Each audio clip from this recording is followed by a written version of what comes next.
जब घर में न्यू बॉर्न आता है ना तो हर इंसान के पास एक एडवाइस जरूर होती है। बेबी को और कवर करो, रोज तेल डालकर बेबी की जोर जोर से मसाज करो, पानी पिला दो या फिर कुछ उल्टा कह देते हैं कि शहद पिला दो। लेकिन क्या हर पुरानी बात आज भी सही है, या कुछ ट्रेडिशंस ऐसे भी हैं जो आज बेबी को नुकसान पहुंचा सकते हैं? आज की वीडियो किसी को हर्ट करने के लिए नहीं है। मैं सिर्फ डॉक्टर्स और न्यू बॉर्न केयर के अकॉर्डिंग ही बात करूंगी, ताकि हम अपने बेबी के लिए इन्फॉर्म्ड डिसीजन ले सकें। So hi everyone, this is Vishali and welcome to Moms Restart. So सबसे पहला जो ट्रेडिशन फॉलो करते हैं कुछ घरों में जब न्यू बॉर्न आता है, वो है कि बेबी को बहुत ज्यादा कवर करके रखो। ये इंडिया में ना सबसे कॉमन ट्रेडिशन है। लोग सोचते हैं कि जितना ज्यादा बेबी को कवर करेंगे ना, उतना बेबी कम बीमार पड़ेगा। लेकिन न्यू बॉर्न को ओवर हीट करना भी डेंजरस हो सकता है। न्यू बॉर्न बेबी का जो बॉडी टेम्परेचर होता है ना, वो हम अडल्ट्स की तरह नहीं रेगुलेट हो पाता। बहुत ज्यादा लेयर्स की वजह से क्या क्या हो सकता है, ओवर हीटिंग हो सकती है, डिहाइड्रेशन हो सकता है, डिस्कम्फर्ट हो सकता है, हीट रैश हो सकते हैं बेबी को। सो सिंपल रूल आपने क्या फॉलो करना है, बेबी को अपने कपड़ों से सिर्फ एक लेयर आपने ज्यादा पहनानी है। अगर चेस्ट बेबी का वार्म है तो बेबी आपका कंफर्टेबल है। सेकेंड जो एक कॉमन ट्रेडिशन है वो है कि हर घर में मस्टर्ड ऑयल मसाज होती है। मोस्टली मसाज अच्छी बात है, नो डाउट, लेकिन हर ऑयल ना बेबी को सूट नहीं करता। अगर स्किन रेड हो, रैशेज आ रहे हो या इरिटेशन हो तो ऑयल चेंज कीजिए और डॉक्टर से जरूर बात कीजिए। मसाज कभी भी इतना हार्ड मत कीजिए कि बेबी रो पड़े या उसको कंफर्टेबल ना हो। थर्ड जो एक कॉमन ट्रेडिशन है वो है कि जब बेबी बॉर्न होता है ना तो उसको शहद चटा दो। कुछ फैमिलीज ना न्यू बॉर्न बर्थ के बाद ना क्या करती हैं कि बेबी को शहद चटाते हैं, लेकिन 1 साल से पहले ना बेबी को हनी बिल्कुल भी नहीं देना चाहिए, क्योंकि इससे ना इन्फेंट बॉटुलिज्म नेम का एक रिस्क हो सकता है। वो क्या होता है, ये एक रेयर लेकिन सीरियस इलनेस है। ये तब होता है जब क्लोस्ट्रीडियम बॉट्यूलिनम नेम का एक बैक्टीरिया होता है, जिसके स्पोर्स जो होते हैं ना बेबी के इंटेस्टाइन में ग्रो करके ना टॉक्सिन बना देते हैं। इस टॉक्सिन की वजह से ना मसल्स कमजोर होने लगते हैं। अब क्या होता है कि हम लोग भी हनी खाते हैं, हमें क्यों नहीं कोई फर्क पड़ता, क्योंकि जो अडल्ट्स की इंटेस्टाइन्स होती है ना वो उस बैक्टीरिया को हैंडल कर लेती हैं। लेकिन जो न्यू बॉर्न होता है ना, उसका जो डाइजेस्टिव सिस्टम होता है वो अभी मैच्योर नहीं होता, इसलिए वहां पे ये जो स्पोर्स होते हैं वो टॉक्सिन बना देते हैं। इसीलिए बोला जाता है कि बिफोर 1 ईयर बेबी को आपने कोई भी शहद नहीं चटाना, उसके लिए बस ब्रेस्ट मिल्क और फॉर्मूला मिल्क ही सबसे बेस्ट है। नेक्स्ट एक बहुत कॉमन ट्रेडिशन है ग्राइप वाटर देना। बेबी रोता है या गैस होती है तो उसको तुरंत से जाके ग्राइप वाटर दे दो। लेकिन क्या हर बेबी को ग्राइप वाटर की नीड होती है? So answer is no.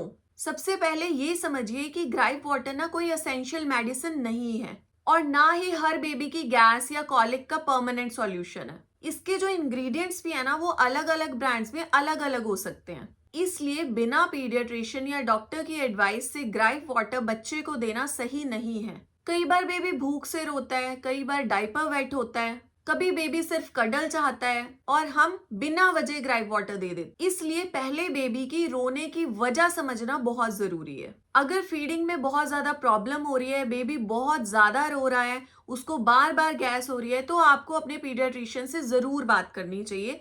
Gripe water आपको नहीं देना है। नेक्स्ट जो एक कॉमन जो ट्रेडिशन है, जो आपने घर में सुना ही होगा बोलते हुए, कि बच्चे को पानी पिला दो। गर्मी बहुत ज्यादा है, बच्चे के होंठ सूख रहे हैं, बच्चे को डिहाइड्रेशन हो जाएगा, बच्चे को पानी पिला दो। इतनी गर्मी है, बेबी को प्यास लगती होगी। लेकिन सच क्या है, 6 मंथ से छोटे बच्चे को जनरली अलग से पानी देने की नीड नहीं होती। अगर बेबी ब्रेस्ट फीड करता है तो मदर मिल्क में, जो मदर का जो ब्रेस्ट मिल्क है, उसमें ही इतना पानी होता है कि बच्चे का जो हाइड्रेशन है वो कंप्लीट हो जाता है, उसे अलग से पानी देने की नीड नहीं होती। और अगर बच्चा फॉर्मूला मिल्क में भी है तो फॉर्मूला मिल्क कैसे बनता है, उसमें हम वाटर ही ऐड करते हैं, तो इस केस में भी बच्चे को अलग से पानी देने की नीड नहीं होती। लेकिन अब आप सोचोगे कि अगर 2 चम्मच पानी पिला देंगे फिर भी क्या हो जाएगा। एक्चुअली होता क्या है कि जो बच्चे का टमी है ना वो बहुत छोटा होता है। अगर आप उसे 2 चम्मच, 3 चम्मच, 4 चम्मच भी पानी पिला दोगे तो वो पानी कहीं ना कहीं तो पेट में जाएगा ना, तो बच्चा ज्यादा मिल्क वहां पे नहीं पी पाएगा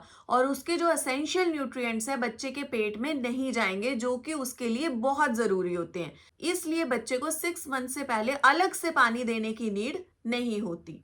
इसलिए अगर आपके घर में कोई बोले ना कि 2 चम्मच पानी पिला दो, तो उन्हें प्यार से समझाइए कि न्यू बॉर्न को पानी की जरूरत नहीं है, उसको मिल्क से ही उसका कंप्लीट जो हाइड्रेशन है वो पूरा हो जाता है। नेक्स्ट जो एक कॉमन ट्रेडिशन है ना, बच्चे को काजल लगाना। कुछ लोग कहते हैं बुरी नजर नहीं लगेगी, आंखें बड़ी और सुंदर होंगी, लेकिन क्या सच में ऐसा होता है? इस बात का ना कोई भी साइंटिफिक प्रूफ नहीं है कि काजल लगाने से बच्चे की आंखें बड़ी हो जाती हैं, या बच्चे की आंखें सुंदर हो जाती हैं, या बच्चे को बुरी नजर नहीं लगती। अब सवाल यहाँ पे ये आता है कि डॉक्टर्स काजल लगाने से मना क्यों करते हैं? सबसे पहली वजह है इन्फेक्शन का रिस्क। न्यू बॉर्न की जो स्किन होती है ना और जो आंखें होती हैं वो बहुत सेंसिटिव होती हैं। अगर काजल साफ ना हो या उसमें हार्मफुल इंग्रेडिएंट्स या बैक्टीरिया हो, तो बेबी की आंखों में या स्किन में भी इन्फेक्शन हो सकता है। दूसरी बात है कि बेबीज ना अपने हाथ बार बार अपनी आंखों के पास ले जाते हैं, काजल फैल सकता है और आंख में भी जा सकता है, उससे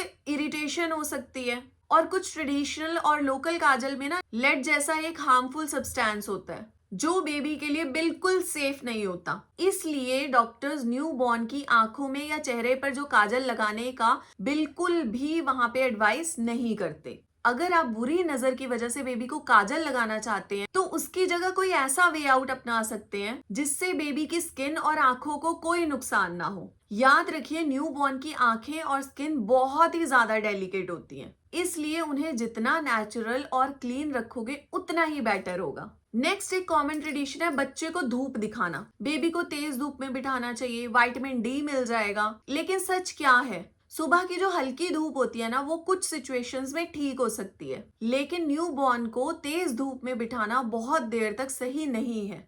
न्यू बॉर्न की स्किन बहुत ज्यादा डेलिकेट होती है। तेज धूप से ना जो स्किन है वो जल सकती है और डिहाइड्रेशन का जो रिस्क है वो बढ़ सकता है। अगर आप धूप दिखाना चाहते हैं ना तो अपने पीडियाट्रिशियन से इसके लिए एडवाइस जरूर लें। नेक्स्ट जो एक कॉमन ट्रेडिशन है जो घरों में देखा जाता है वो है अम्बिलिकल कॉर्ड पे ना कुछ घी या तेल लगाना। बहुत घरों में बोला जाता है कि जो नाल है वो जल्दी सूख जाएगी, लेकिन डॉक्टर्स कहते हैं अम्बिलिकल कॉर्ड को ना क्लीन और ड्राई रखना बेस्ट होता है। उस पे हल्दी, घी, तेल जैसी चीजें लगाने से ना इन्फेक्शन का रिस्क बढ़ता है, इसलिए आप उसको जितना ड्राई रखोगे उतना अच्छा रहेगा और वो जल्दी से ठीक हो जाएगा। नेक्स्ट जो एक कॉमन ट्रेडिशन है, जब न्यू बॉर्न आता है तो बोला जाता है कि रूम में फैन या एसी मत चलाओ। ये भी एक कॉमन बिलीफ है, लेकिन सच ये है अगर रूम का टेम्परेचर कंफर्टेबल है ना तो फैन या एसी आप लोग ऑन कर सकते हो, यूज कर सकते हो। बस जो हवा होती है ना वो डायरेक्टली जो फ्लो होता है बेबी के फेस पे ना आए। और रूम बहुत ज्यादा ठंडा और बहुत ज्यादा गर्म नहीं होना चाहिए, बिल्कुल नॉर्मल रूम टेम्परेचर होना चाहिए।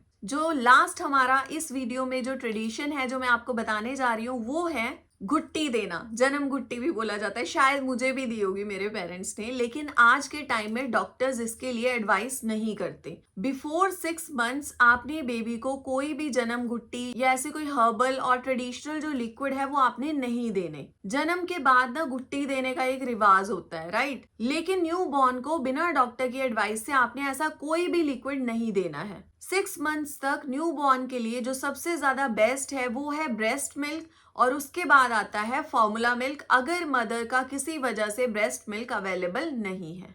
सो गाइज, ये थे कुछ ट्रेडिशंस जो मैंने इस वीडियो में आपके साथ शेयर किए हैं। आप इनको जरूर अपने घर में बताइएगा। दादी नानी के एक्सपीरियंस की रिस्पेक्ट करना बहुत ज्यादा जरूरी है, क्योंकि उन्होंने ना हमें प्यार से पाला है। लेकिन आज मेडिकल साइंस ने भी ना न्यू बॉर्न की केयर के बारे में हमें बहुत कुछ सिखाया है, इसलिए हमें ट्रेडिशंस और साइंस के बीच में ना बैलेंस बनाना चाहिए। जो चीज सेफ हो उसे कंटिन्यू करिए, और जो बेबी के लिए हार्मफुल हो सकता है ना उसे प्यार से समझाइए और उसको अवॉइड करिए। पेरेंटिंग का मतलब परफेक्ट होना नहीं होता, रोज नई नई चीजें सीखना होता है। अगर आपको भी किसी ट्रेडिशन को लेकर कंफ्यूजन है ना तो कमेंट्स में जरूर बताइएगा, मैं उस पर एविडेंस बेस्ड वीडियो जरूर बनाऊंगी। और आप लास्ट वीडियोस में भी मुझे बहुत ज्यादा प्यार दे रहे हो, इस वीडियो में भी आप बहुत ज्यादा प्यार दीजिए। वीडियो आपको अच्छा लगा है तो लाइक कीजिए, चैनल को सब्सक्राइब कीजिए। मिलते हैं आपसे नेक्स्ट वीडियो में।